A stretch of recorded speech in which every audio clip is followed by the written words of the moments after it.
Thank you, Inopari.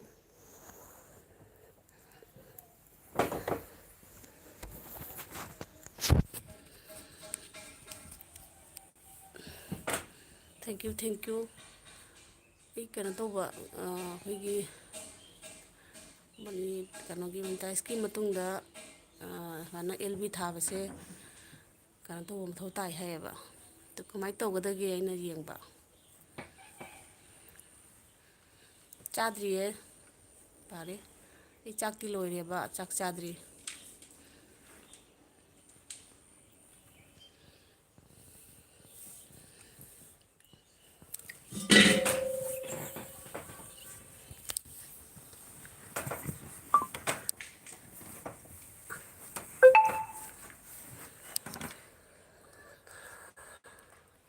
oh dongsi panthung. Thank you inaw mayam lakiba tanu aise nutigi heibra jenge aina khoi kenu da tare mawono bina tharoi thongba chabdo hawra jenge aina tharoi thongba kono tawna khangam chathoye do du tare baise ima hawine kaina lo chathokre ikai naga hainadaba charingdaba sajanaraga ne mawono bina amatang chupa jenge kain tawsanaraga dui type tare dum nahandagi ni aina heibra jenge ain tabaise ado nahan ju thai ngarang ju thai do arjena kedum hairieba kedum soiba khotpa kedum haibodo ina dugi mugi niba hari tongram ina matanu tanu nangi nacan pahari ina magaure do tanu singa oima 26 laine 26 kana tene 25 into 2 do tu tawre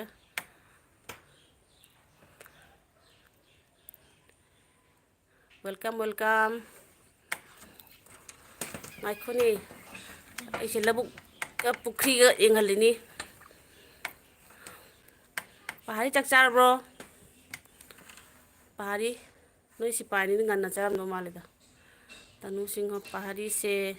kadai gi noi che pahari siro pahari se isei sakpa khungi welcome aisu khangde pahari se pahari na khangdre thainagi laisram memaga isei sakminaba oja pahari do oramdo mali oja pahari bu ikokno na khuramjari nungsi panthung chegi voice su phajai sak su phajai adonna sak utlao as talhi kai he hanubi thangda lai padam thaning mata ne nai talleba tanu tawisini khangde pahari sei saklao pahari kamai solakani pahari sei saklao pahari ngarangi manipurgi pau tabada yam nuaite mitte pi taba khangaude ngasai kano tawbuido mayam purakpagi video do udane pahari tongram sakke saklo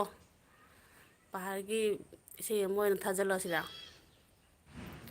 tanu singha pahari se bahar gini mapan lamgini o Pakistan gi pahari do oramani dudi Bismillahirrahmanirrahim aina Assalamualaikum ana pahari uddin tanu singa o che kari hinjang no ai nga thongi ni keno thong nga akoi khabak to local khabak khara laiba du thongjalle noi bai su bazaar chakhi Noi ibai nanggi ibai dong ngarang nang yarom mi khambra thenga bo ina thari me tawraga haibo heitebe sum pham leiba do nung sabaga mo ani dum leire amamam idana pahari tongram tanubi da fighting tawgidore tanu singa pahari nangbu chak charabo ne pahari nangbu chak charabro natraga isai ta dum ngang leirabra pahari chadriye imaton tanubi ada sannu bajang tu ada sannam le nak naudra adagi karino pahari nang tawrise kari nang doctor ra haije pahari se nusi panthung che tanu nungairibo che tanu nungairibra nusi panthungna nusi panthung jam pho udriye haidi sak udriye ba sak udaba channel myam leye khoi pau number wa kai ga amata udriye mi adagi tanu singa hoi che mana hai aingonda aduni nang tungkhre ai noi ni punna lei yum ma da lei mina bra man thabong hunda lei bra kamai tau jano adagi tanu singa panthung yana khadang met le ibai lai tu mai gi dharam patni se thadok pangam da chenthorei sorba teima khuramjari inaw nupa aidi inaw nupa gamta leite ba atomba dos number machi banaw taragi dos number gi mo larajan adagi ibai medi baina like wala hoini like ka kawida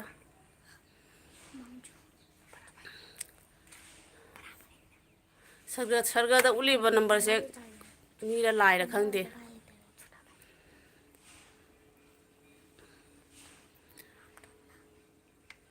Bharat के ये खेत खमार देख लीजिए रोता रहे ये दुनिया है ना चेतनु आईडी जेबू खंगे जेदी आईबू सकता तो बिट्रीबो है को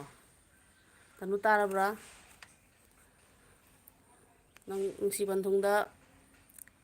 guli pidri bai tanu singa oi che nang lb tharaga aina phajana tumgare thenge ai thaba matam du taibang min thana matam no do moi angang singda moi mai thalaga lairi ira sum leibudu ga ai su dum leithoba ado sungtom tum de moi se ai tawba ma jawi tawdaba khara ma hang handa chat lei ahingi baro du go school be ka pasal na hamra pitru sina ne handak ma school chatning bai yang kam gan ta kholai ba na khone ke ko lun di bai itei bana mana mapanda aina thabak famda mana mapanda aina thabong famda kai no ai tanu si bu imung da leitra ba je mapanda di anu ada leira su dum tongan leira se namaste ibai nungsi panthum na namaste hai kare khudol ga pi ba jana ga di pisan bio adu ga di tanu singo ui nungsi ko si do le na khon he na thong ni hai noi bo amana chocolate kai de chungam bu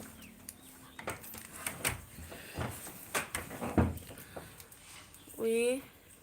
nungsi nang kanano nungsi panthung se nungsi bani tanu nang ka connect leitro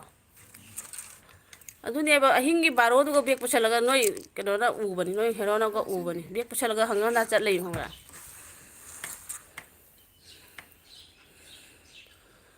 Roshan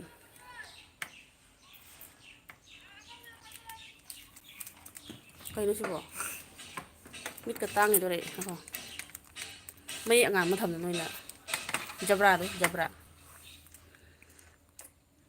ꯔꯣꯁꯟꯅ ꯀꯩ ꯍꯥꯏꯅꯣ ꯀꯥꯡꯂꯣꯛ follow ꯀꯥꯡꯂꯣꯛ ꯈꯪꯖꯗ꯭ꯔꯦꯗ ꯀꯨꯀꯤ ꯃꯔꯣꯜꯂ ꯀꯩꯅꯣ ꯈꯪꯗꯦ ꯇꯅꯨ ꯁꯤꯡꯍꯥꯁꯦ ꯅꯪ ꯂꯣꯏꯔꯦꯀꯣ ꯑꯩ ꯍꯟꯗꯛ ꯐꯥꯎꯒꯠꯂꯛꯏ ꯌꯥꯝꯅ ꯌꯥꯝꯅ ꯅꯣꯏ ꯇꯧꯔꯣ ꯅꯣꯏꯅ ꯅꯨꯡꯇꯤꯒꯤ ꯂꯥꯏꯐ ꯊꯥ ꯂꯩꯔꯦ ꯀꯣꯛꯀ ꯉꯥꯎꯔꯦ ꯑꯩ ꯃꯤꯠꯀ ꯇꯥꯡꯅ ꯑꯗꯨꯗꯤ ꯅꯣꯏꯁꯨ ꯇꯥꯡꯉꯣ ꯑꯩꯁꯨ ꯇꯥꯡꯉꯦ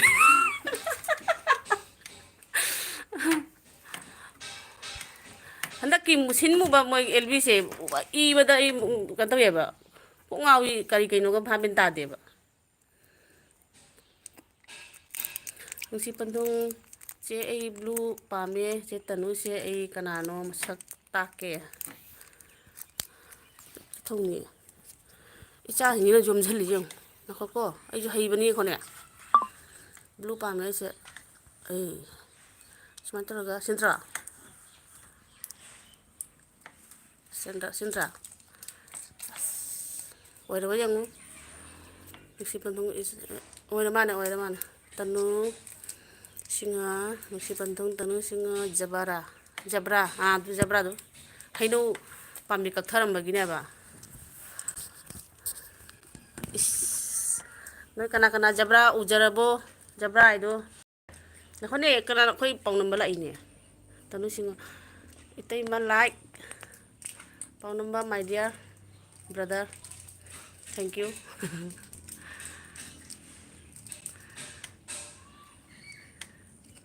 ꯅꯨꯡꯁꯤ ꯄꯟꯊꯨꯡ ꯗꯥ ꯁ꯭ꯌꯥꯝ ꯍꯩꯁ ꯃꯤꯡꯐꯥꯎ ꯌꯥꯎ ꯂꯣꯏ ꯈꯪꯉꯤꯁꯤꯕꯨ ꯃꯦꯁꯦꯁ ꯄꯥꯎꯅꯝꯕ ꯃꯉꯥ ꯏꯇꯩꯃ ꯑꯩ ꯀꯩꯅꯣꯁꯦ ꯀ꯭ꯌꯨ ꯑꯦꯟ ꯑꯦ ꯂꯩꯔꯔꯣꯏꯒꯦ ꯉꯁꯤꯒꯤ ꯑꯣꯏꯅꯗꯤ ꯀꯨꯏꯅ ꯂꯩꯔꯔꯣꯏꯒꯦ ꯉꯁꯤꯒꯤ ꯑꯣꯏꯅꯗꯤ ꯑꯩ ꯅꯪ ꯅꯍꯥꯟꯈꯣꯏ ꯑꯩ ꯊꯥꯗꯕ ꯂꯥꯛꯁꯨ ꯂꯥꯛꯇꯕꯗ ꯉꯁꯤꯒꯤꯗꯤ ꯍꯥꯏꯅ ꯁꯨꯝ ꯌꯦꯡꯕꯅꯤꯗ ꯅꯨꯡꯁꯤ ꯄꯟꯊꯨꯡ ꯀꯩꯅꯣ ꯄꯥꯎꯅꯝꯕ ꯇꯅꯨꯁꯤꯡꯁꯦ ꯅꯨꯡꯁꯤꯕꯤ ꯀꯣꯃꯦꯟ ꯎꯗꯦꯅꯦ ꯑꯩꯉꯣꯟꯗ ꯀꯣꯃꯦꯟ ꯎꯗꯦ ꯀꯩꯅꯣꯁꯤꯅ ꯍꯦꯟꯅ ꯁꯤꯒꯤ ꯄꯤꯛꯆꯔꯁꯤꯅ ꯍꯦꯟꯅ ꯀꯣꯛ ꯉꯥꯎꯔꯕ ꯈꯪꯗꯦꯗ ꯑꯩꯗꯤ ꯏꯁꯤꯡ ꯊꯛꯀꯦ ꯍꯥꯏꯔꯒ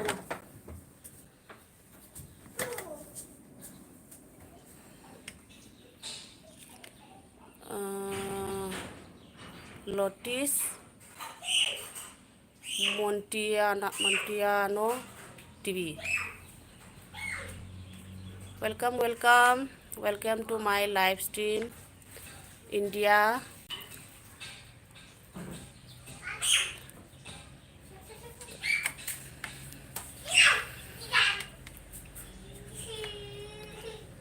like done thank you Lotus Jai Sri Krishna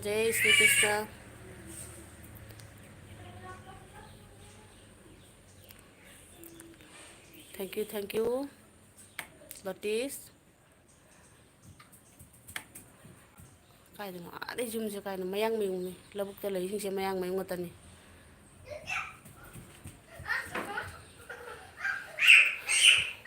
ꯃꯩ ꯄꯤꯃ Oh, are you Philippines? Welcome in India. This is the village of India. Village lifestyle. Thank you. Please subscribe my channel and Pahari Gayab. Connect each other. If you want to connect each other, I will moderate you. Welcome. Tanushinga Pahari Gayab. Gayab. Man. Lotus. Nice India.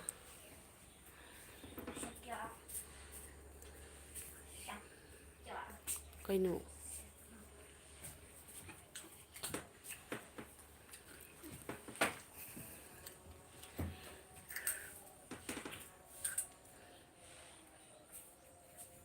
Karino to siya. Ano mo?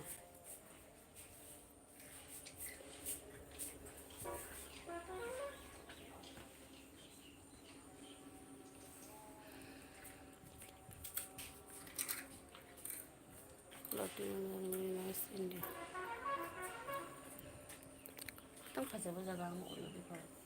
Post ꯈꯔ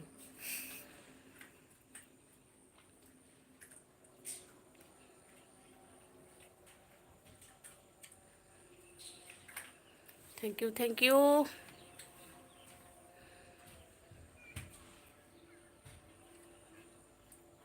ꯐꯤ ꯌꯣꯟꯕ ꯂꯥꯛꯏ ꯃꯥꯅ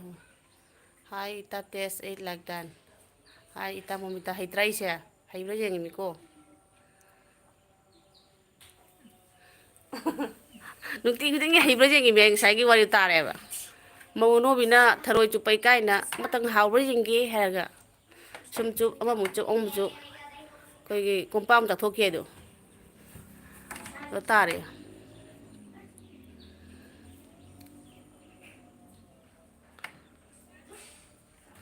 ꯂꯣꯡꯗ꯭ꯔꯗꯤ ꯐꯕ ꯑꯗꯨꯝ ꯊꯝꯃꯒ ꯄꯥꯒꯦꯗꯅ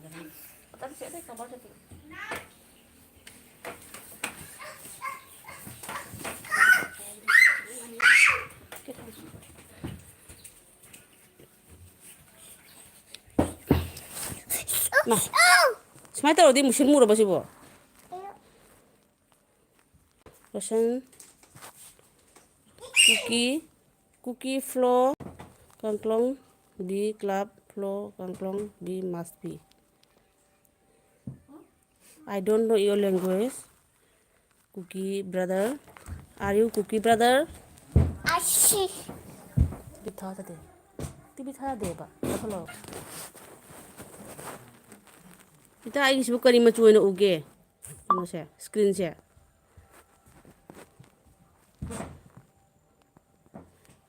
हे यामना हा हा थरोय कोम्पा अमदुनी हाइदो हेब्र जेंगे ना Roshan do we where still so much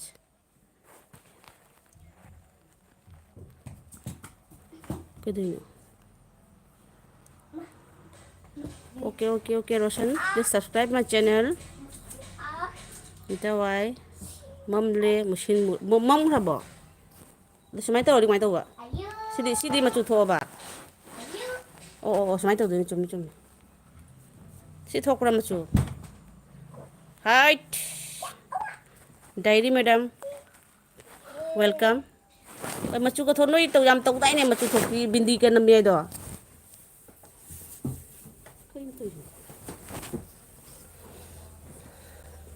I sonda kai ondino nuaiti e kani ai khani ik nuaiti lamba da pango ya kun ta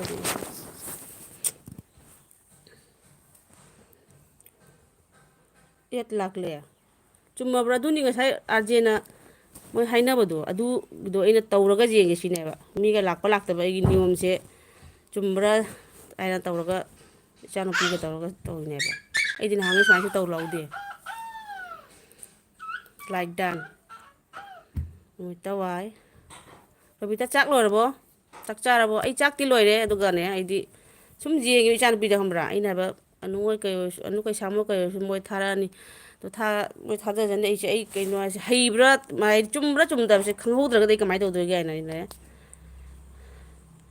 kanogi mono oidingegi na mong moi maneba oiraga na mong oiba maleba dogi Roshan O June বলেছেন ও অন্যান্য গল্প লেখার হাত চমৎকার লাগলো আপনার এই মন্তব্য করার জন্য এই ধরনের কোনো কাজ নেই কোনো কাজ হ্যাঁ শিব বাংলা কেন রকম দিছে নাইট বোট লখাং দি কবিতা ডায়েরি কারিনো কমেন্ট गा পাদ্রিদুনা পায়ে হাই চংথাগিদো রাঙাঙ্গা মমিতা ওয়াই 8 lakh a 8 lakh a okay tak trabang dini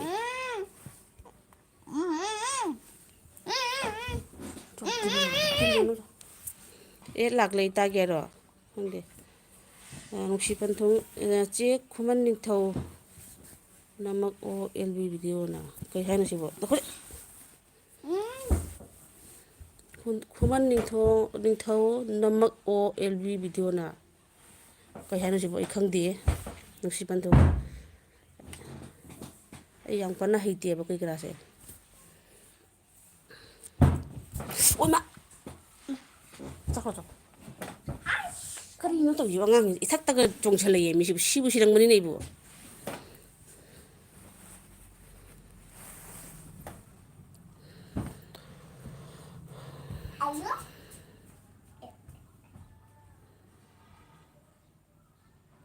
কই হ্যাঁ না মন জুন জুন বলেছেন ও অন্যান্য গল্প লেখার হাত চমৎকার লাগলো আপনার এই মন্তব্য করার জন্য এই ধরনের কোনো কাজ নেই কোনো কাজ কারি হাই নসিব cocoa ngawre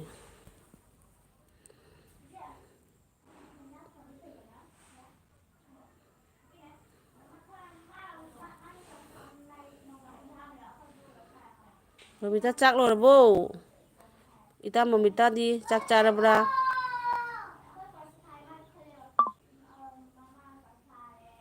adu already marang lo ure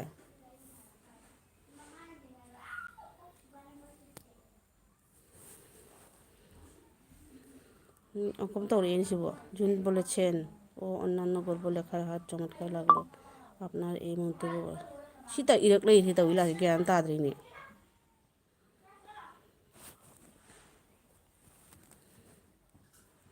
제 금문링터 남마락 LB 비디오다 혹시 반등 사이즈는 LB다 ꯌꯨꯝꯗ ꯆꯠꯂꯣ ꯍꯥꯏꯕꯅꯤꯗ ꯊꯥꯞꯅꯩꯌꯦ ꯌꯥꯝ ꯊꯥꯞꯅꯩꯌꯦ ꯃꯣꯏꯒꯤꯗꯨꯅ ꯃꯅꯤꯡ ꯂꯩꯀꯥꯏꯗꯅꯤ ꯑꯩꯒꯤꯁꯤꯅ ꯌꯥꯝ ꯊꯥꯞꯅꯩꯌꯦꯕ ꯃꯣꯏꯗꯨꯗ ꯑꯩ ꯆꯍꯤ 5ꯗꯒ ꯅꯣꯡꯃꯈꯛ ꯆꯠꯂꯤ ꯆꯍꯤ 10ꯗꯒ ꯅꯣꯡꯃꯈꯛ ꯆꯠꯂꯝꯒꯅꯤ ꯅꯨꯃꯤꯠꯇ ꯋꯥꯏ ꯍꯣꯏ ꯑꯦꯗꯚꯔꯇꯥꯏꯖ ꯂꯥꯛꯒꯦ ꯍꯥꯏꯕ ꯏꯇꯥ ꯑꯣ ꯑꯗꯨꯗꯤ ꯆꯨꯝꯕ ꯑꯣꯏꯔꯝꯒꯅꯤ ꯑꯗꯨꯗꯤ ꯆꯨꯝꯕ꯭ꯔꯥ ꯌꯦꯡꯒꯦ ꯍꯩꯕ꯭ꯔꯥ ꯌꯦꯡꯒꯥꯏꯅ ꯑꯗꯨꯃꯥꯏꯅ ꯁꯨꯝ ꯇꯧ ꯇꯥꯏꯅꯦ ꯑꯩꯁꯦ ꯗꯋꯥꯏ ꯆꯥꯔꯦ ꯔꯣꯕꯤꯇꯥ ꯗꯥꯏꯔꯤ ꯆꯦ ꯆꯥꯛ ꯊꯣꯡꯂꯕ ꯆꯥꯛ ꯂꯣꯏꯔꯦ ꯑꯩ ꯉꯁꯤ ꯆꯥꯛ ꯂꯣꯏꯔꯦ ꯑꯗꯨꯝ ꯑꯗꯨꯗ ꯑꯩꯅ ꯉꯁꯥꯏ ꯑꯥꯔꯖꯦ ꯑꯣꯏꯅ ꯆꯇꯥ ꯑꯣꯏꯅ ꯍꯥꯏꯅꯕꯗꯣ ꯑꯩꯗꯤ ꯑꯗꯨꯃꯥꯏꯅ ꯇꯧꯍꯧꯗꯦꯕ ꯉꯔꯥꯡꯒ ꯀꯩꯒ ꯊꯥꯔꯤꯗꯣ ꯍꯥꯏꯗꯤ ꯊꯥꯕꯗꯣ ꯀꯥꯟꯅꯕ ꯀꯥꯟꯅꯗꯕꯩ ꯋꯥꯅꯗꯣ ꯑꯩ ꯀꯔꯤ ꯁꯣꯏꯈ꯭ꯔꯖꯥꯠꯅꯣ ꯍꯥꯏꯅ ꯑꯗꯨꯒꯤ ꯑꯗꯨꯃꯥꯏꯅ ꯑꯃꯨꯛ ꯅꯝꯃꯒ ꯌꯦꯡꯉꯤꯅꯦꯕ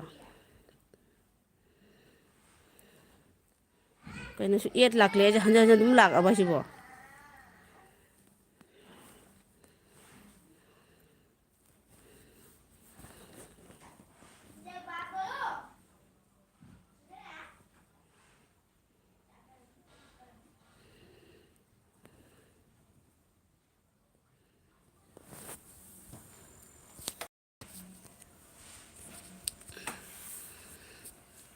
ꯑꯩꯒꯤ ꯃꯅꯤꯡꯒꯤꯗꯨ ꯖꯕ꯭ꯔꯥꯁꯦ ꯅꯍꯥꯟ ꯎ ꯀꯛꯊꯔꯝꯃꯒ ꯃꯣꯏꯅ ꯂꯣꯏꯅ ꯊꯥꯗ ꯊꯝꯕꯤꯔꯝꯃꯦ ꯂꯣꯏꯅ ꯄꯨꯈꯤꯒꯦꯗꯤ ꯂꯩꯇ꯭ꯔꯒ ꯁꯤꯕꯨ ꯑꯩ ꯀꯃꯥꯏꯅ ꯇꯧꯗꯣꯏꯅꯣ ꯈꯪꯗꯦꯕ ꯀꯕꯤꯇꯥ ꯗꯥꯏꯔꯤ ꯆꯪꯉꯛꯄꯗ ꯂꯥꯏꯛ ꯑꯃꯨꯛꯀ ꯑꯥꯔꯖꯦ ꯀꯧꯔꯤꯅꯤ ꯂꯥꯛꯂꯣ ꯍꯥꯏꯅ ꯑꯥꯔꯖꯦꯗꯨꯕꯨ ꯉꯥꯏꯍꯥꯛ ꯃꯃꯥꯡꯗ ꯂꯥꯛꯑꯝꯕ꯭ꯔꯥ ꯀꯩꯅꯣ ꯈꯪꯗꯦꯅꯦ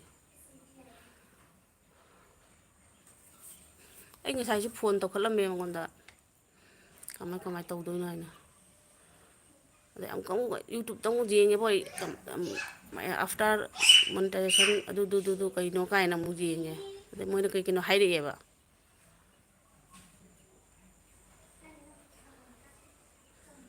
ꯀꯨꯛ ꯏꯁ ꯚꯦꯔꯤ ꯕꯦꯗ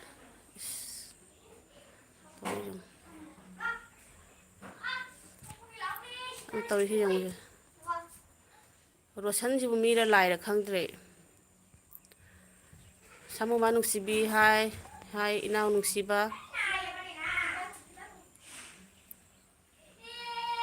ꯒꯨꯗ ꯃꯣꯔꯅꯤꯡ ꯑꯣꯏꯔꯤꯕ ꯍꯧꯖꯤꯛꯁꯤꯕꯨ ꯄꯨꯡ 12ꯒ ꯍꯦꯟꯗ꯭ꯔꯤꯕ ꯈꯪꯗꯦ ꯁꯥꯃꯨꯃꯥ ꯀꯃꯥꯏꯅ ꯇꯧꯔꯤ ꯃꯅꯤꯄꯨꯔꯗ ꯁꯨꯝ ꯄꯥꯎꯗꯤ ꯅꯨꯡꯉꯥꯏꯇꯕꯗꯤ ꯇꯥꯏꯀꯣ ꯍꯟꯗꯛ ꯑꯗꯨꯒ ꯅꯣꯏ ꯂꯣꯝꯗꯗꯤ ꯀꯔꯤꯝꯕ ꯇꯧꯗꯕ꯭ꯔꯥ ꯑꯗꯨꯝ ꯁꯥꯟꯇꯤꯗ ꯇꯨꯝꯕ ꯈꯣꯠꯄ ꯂꯩꯗꯅ ꯁꯨꯕ ꯅꯣꯝꯕ ꯑꯗꯨꯝ ꯌꯥꯕ꯭ꯔꯥ ꯅꯨꯃꯤꯠꯇ ꯋꯥꯏ ꯍꯥꯏ ꯁꯥꯃꯨꯃꯥ ꯅꯨꯡꯁꯤꯕꯤ ꯁꯥꯃꯨꯃꯥ ꯅꯨꯡꯁꯤꯕꯤ ꯏꯆꯦ ꯁꯤꯁꯇꯔ ꯃꯣꯃꯤꯇꯥꯅ ꯀꯧꯔꯛꯑꯦꯗꯣ ꯔꯣꯕꯤꯇꯥ ꯗꯥꯏꯔꯤ ꯁꯥꯃꯨꯃꯥ ꯍꯥꯏꯅ ꯀꯧꯔꯛꯑꯦ 1 ꯇꯥꯗꯣꯔꯦ ꯏꯇꯥ ꯑꯗꯨ ꯆꯨꯝꯃꯦ 1 ꯇꯥꯗꯣꯏ ꯇꯧꯔꯝꯒꯅꯦꯕ ꯑꯗꯨꯝ ꯅꯨꯡꯉꯥꯏꯔꯤꯌꯦ ꯁꯥꯃꯨꯃꯥ ꯑꯗꯨꯝ ꯅꯨꯡꯉꯥꯏꯔꯤꯌꯦ ꯈꯪꯗꯦꯗ ꯍꯦꯛꯇ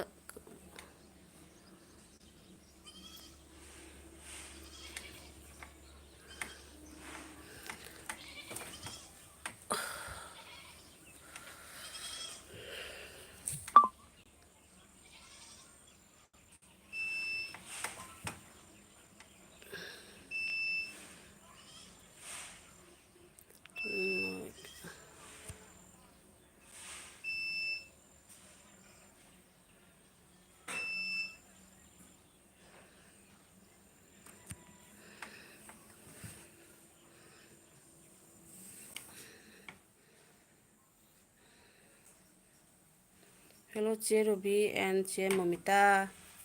ꯁꯃꯨꯃꯥꯅ ꯅꯨꯡꯁꯤꯅ ꯀꯧꯖꯔꯛꯑꯦ ꯆꯦ ꯔꯨꯕꯤꯒ ꯆꯦ ꯃꯣꯃꯤꯇꯥꯒ꯫ ꯑꯩ ꯆꯥ ꯂꯣꯜꯂꯤ ꯑꯣꯟ ꯂꯩꯒꯦ꯫ ꯍꯧꯖꯤꯛ ꯆꯥ ꯂꯣꯏꯕ ꯃꯅꯤꯄꯨꯔꯗꯗꯤ ꯉꯟ ꯉꯟꯅ ꯆꯥꯛ ꯆꯥꯅꯕꯅꯤꯀꯣ꯫ ꯍꯧꯖꯤꯛꯀꯗꯤ ꯆꯥ ꯅꯨꯡ ꯑꯃꯨꯛ ꯊꯛꯅꯤꯡꯕ, ꯂꯧ ꯈꯥꯎꯕꯒꯗꯤ ꯂꯣꯏ ꯂꯣꯏꯅꯔꯖꯥꯠꯂꯥ? ꯂꯣꯏꯅꯔꯝꯃꯅꯤ ꯑꯩꯈꯣꯏ ꯁꯤꯗꯁꯨ ꯅꯍꯥꯟꯒꯤ ꯑꯩꯅ ꯎꯕ ꯐꯧ ꯃꯌꯥꯝꯗꯣ ꯂꯣꯏ ꯈꯥꯎꯈ꯭ꯔꯦ, ꯈꯥꯎꯅꯈ꯭ꯔꯦ꯫ ꯁꯟꯖꯤꯠ ꯃꯣꯏꯔꯥꯡꯊꯦꯝ, ꯒꯨꯗ ꯃꯣꯔꯅꯤꯡ ꯏꯆꯦ꯫ ꯍꯣꯏ ꯍꯣꯏ ꯁꯟꯖꯤꯠ, ꯀꯔꯤ ꯂꯝꯒꯤꯅꯣ ꯏꯅꯥꯎ ꯑꯣꯏꯒꯗ꯭ꯔꯥ ꯏꯆꯥ ꯑꯣꯏꯒꯗ꯭ꯔꯥ ꯀꯅꯥꯅꯣ? ꯀꯔꯤ ꯂꯝꯒꯤ ꯑꯣꯏꯕꯅꯣ? ꯀꯁꯥꯔꯒꯤꯔ ꯃꯅꯤꯄꯨꯔꯒꯤꯔꯥ? ꯑꯅꯧꯕ ꯑꯣꯏꯔꯒꯗꯤ ꯅꯆꯦꯒꯤꯗ ꯁꯕꯁꯀ꯭ꯔꯥꯏꯞ ꯇꯧꯕꯤꯔꯝꯃꯨ꯫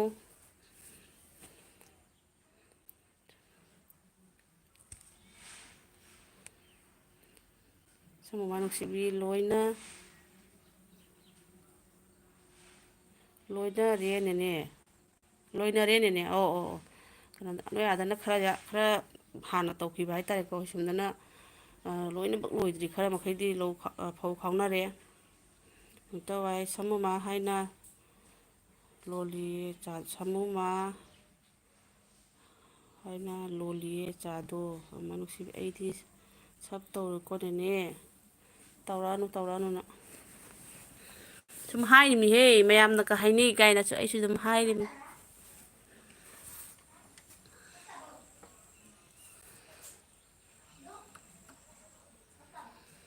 ꯁꯟꯖꯤꯠ ꯃꯣꯏꯔꯥꯡꯊꯦꯝ ꯃꯅꯤꯄꯨꯔꯗꯒꯤꯅꯤ ꯏꯆꯦ꯫ ꯑꯣ ꯑꯣ ꯑꯣ ꯑꯣ ꯁꯟꯖꯤꯠ ꯃꯣꯏꯔꯥꯡꯊꯦꯝ ꯆꯦꯟꯅꯦꯜ ꯄꯥꯏꯕꯤꯕ꯭ꯔꯥ ꯅꯠꯇ꯭ꯔꯒꯅ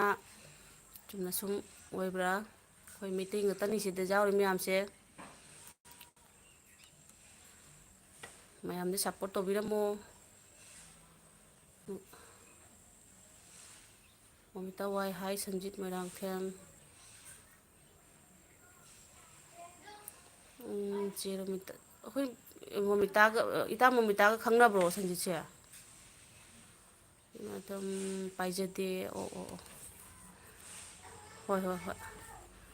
ꯇꯔꯥꯝꯅ ꯑꯣꯛꯆꯔꯤ꯫ ꯑꯩꯒꯤ ꯑꯦꯐ.ꯕꯤꯗ ꯑꯗꯨꯝ ꯍꯩꯇ ꯍꯣꯠꯅꯕꯅꯤꯀꯣ꯫ ꯁꯃꯨꯃꯥ ꯅꯨꯡꯁꯤꯕꯤ ꯑꯩ ꯃꯩꯇꯩ ꯅꯠꯇꯦꯀꯣ ꯃꯨꯁꯂꯤꯝꯅꯤ꯫ ꯃꯨꯁꯂꯤꯝꯁꯨ ꯃꯤꯇꯩꯅꯤꯗꯅ ꯀꯩꯅꯣ, ꯃꯤꯇꯩ ꯃꯨꯁꯂꯤꯝ ꯍꯥꯏꯗꯣ ꯃꯨꯁꯂꯤꯝ ꯅꯠꯇ꯭ꯔꯣ? ꯃꯩꯇꯩ ꯃꯨꯁꯂꯤꯝꯗꯨꯁꯨ ꯃꯩꯇꯩꯅꯤ, ꯙꯔꯃ ꯈꯛꯇꯪ ꯃꯥꯟꯅꯗꯕꯒꯤ ꯋꯥꯅꯤ꯫ ꯑꯩꯈꯣꯏ ꯏꯆꯤꯜ ꯏꯅꯥꯎ ꯑꯃꯠꯇꯅꯦꯕ, ꯂꯥꯏꯅꯤꯡ ꯂꯥꯏꯁꯣꯟ ꯑꯣꯟꯅꯈꯤꯕꯒꯤ ꯋꯥꯇꯅꯤ꯫ ꯂꯣꯜ ꯐꯤꯖꯦꯠ ꯄꯨꯝꯅꯃꯛ ꯑꯃꯠꯇꯅꯤ꯫ ꯁꯟꯖꯤꯠ ꯃꯣꯏꯔꯥꯡꯊꯦꯝ ꯈꯪꯅꯁꯦ ꯈꯪꯅꯁꯦꯍꯦ꯫ ꯑꯣ ꯈꯪꯅꯗꯦ ꯍꯥꯏꯕ꯭ꯔꯣ? ꯈꯪꯅꯁꯦ ꯍꯥꯏꯕ꯭ꯔꯣ? ꯈꯪꯅꯗꯦ ꯑꯣ ꯈꯪꯅꯗꯦ ꯏꯇꯥ꯫ ꯁꯟꯖꯤꯠ ꯑꯩꯈꯣꯏ ꯏꯇꯥ ꯃꯣꯃꯤꯇꯥ ꯋꯥꯏꯒ ꯁꯃꯨꯃꯥ ꯅꯨꯡꯁꯤꯕꯤꯒ ꯈꯔ ꯑꯩꯈꯣꯏꯒꯤ ꯍꯥꯏꯕ ꯌꯥꯕ ꯖꯥꯠꯇ SUBSCRIBEꯗ ꯇꯧꯕꯤꯔꯝꯒꯦꯔꯣ? ꯑꯩ ꯃꯣꯗꯦꯔꯦꯇꯔ ꯇꯧꯔꯛꯀꯦ, ꯑꯗꯨꯒ ꯃꯈꯣꯏꯒꯤ ꯆꯦꯟꯅꯦꯜꯁꯤꯗ ꯁꯨꯃꯥꯏꯅ ꯇꯁ ꯇꯧꯔꯒ ꯑꯣꯞꯁꯟ ꯊꯣꯛꯂꯛꯄꯅꯤ, ꯆꯦꯟꯅꯦꯜ ꯊꯣꯛꯂꯛꯄꯅꯤ, ꯚꯤꯗꯤꯑꯣ ꯊꯣꯛꯂꯛꯄꯅꯤ, ꯑꯗꯨꯒ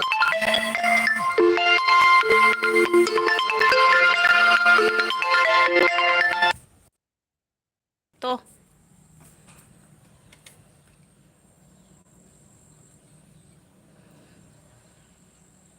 ꯉꯥꯏꯈꯣ ꯀꯗꯣꯝ ꯃꯥꯡꯍꯟꯈ꯭ꯔꯒꯦ?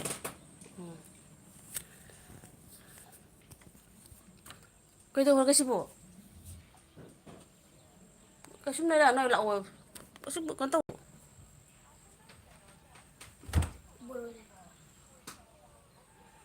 ꯑꯣ ꯔꯣꯁꯟ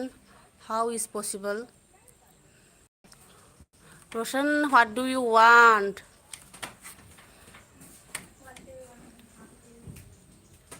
ꯁꯝꯕꯟ ꯅꯨꯡꯁꯤꯕꯤ ꯑꯩ ꯂꯩ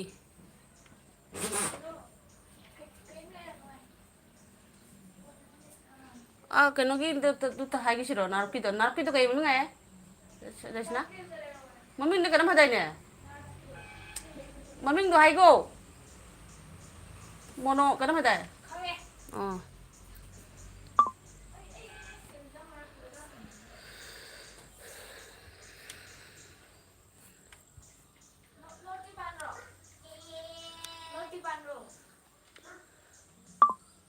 ꯀꯩꯅꯣ ꯃꯆꯨ ꯑꯃꯨꯛ ꯑꯣꯟꯈ꯭ꯔꯤꯁꯤꯕꯣ ꯑꯥ ꯁꯤ ꯀꯩꯅꯣ ꯁꯦ ꯃꯆꯨ ꯑꯃꯨꯛ ꯑꯣꯟꯈꯤꯁꯦ ꯔꯦꯁꯅꯥ ꯐꯣꯇꯣꯒ ꯑꯣꯟ ꯂꯩꯊꯣꯛꯈ꯭ꯔꯦꯅꯦ ꯅꯆꯦꯅ ꯀꯩꯅꯣ ꯅꯝꯁꯤꯜꯂꯕꯦ ꯀꯔꯤ ꯑꯁ ꯇꯈꯣꯗ ꯃꯥꯁꯦ ꯆꯦꯠꯂꯥ ꯁꯦꯝꯍꯟꯒꯦ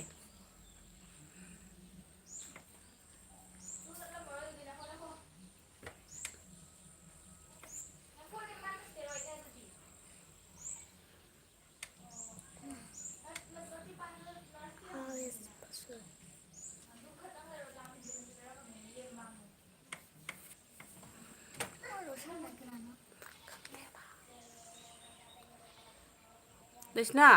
ꯁꯤ ꯀꯔꯤꯅꯣ ꯏꯁꯇꯦꯆꯨ ꯑꯣꯏ ꯂꯩꯁꯦ ꯅꯪ ꯇꯧꯔꯝꯃꯤꯔꯣ